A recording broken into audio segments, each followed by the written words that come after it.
Hey guys, welcome to another session of Pannos Facebook Live. And my name is Chelsea, and I'm a web designer at Pannos Marketing. And today we're going to chat about UX. So, what is UX?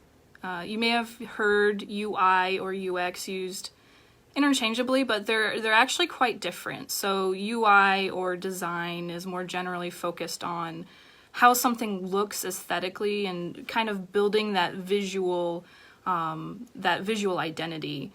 And it does play a big part in UX itself. But that's that's another topic. That's another video hopefully we'll do in the future. But UX is how a product or a system works and how a person feels when they're using that product or system. So it doesn't necessarily have to be a website, it's just a product. It could be a website, it could be anything that a human interacts with, any sort of product. So I have a little bit of an example here. I always like to use ketchup bottles as an example. So I have two ketchup bottles here. I have a glass one, and then I have the squeezy one, the upside down squeezy one.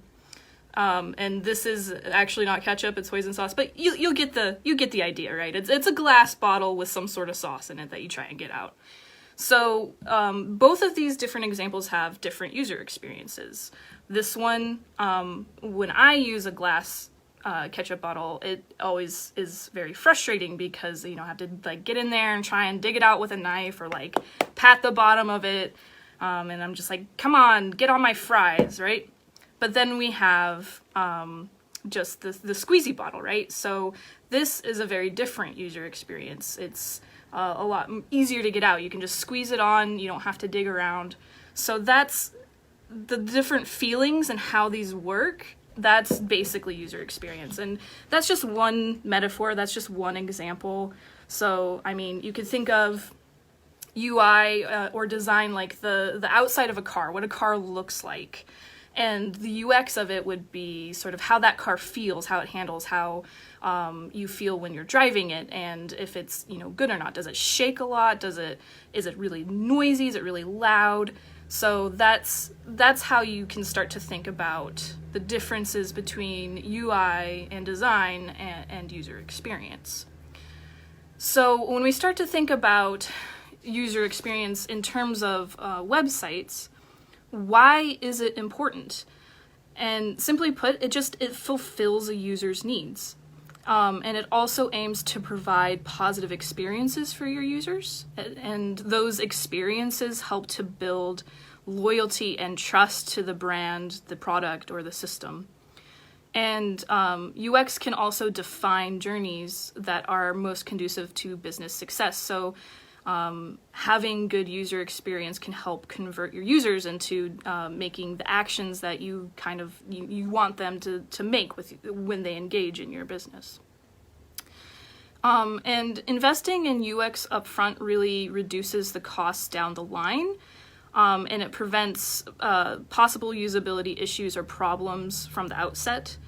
And it's far less expensive than trying to fix those things later. With product redesigns and developing, especially if the scope of the project is really large, you just don't want to have to redo that when the product or the website has already launched. So when UX is involved from the very beginning of a project, you get more accurate estimates and scope on the project, and you avoid feature creep.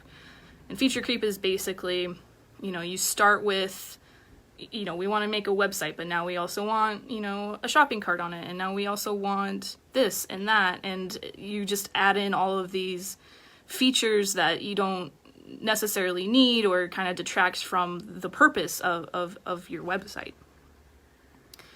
And then content is also a really important part of your user experience. And so when you involve it in your design thinking early on, it can be key in converting your users. And again, you can ensure that your content is fit for the purpose of your website before it's launched. And again, fixing things after launch is always harder and more timely and more costly than just getting it right kind of during the iterative processes pre-launch, all the iterations of design and editing and going back over it and getting it right before it actually launches. So you might be asking yourself, what makes a great user experience? And unfortunately, no one has the right answers to that, because it depends so vastly on what you are doing. What is your product? What is your website? Who are your users, right? So it just depends. There's no good rule of thumb. And you really have to ask yourself those questions. Who are my users? What are their problems? What are their pain points? And how does my product, how does my website solve those? How does it bring a solution to my users?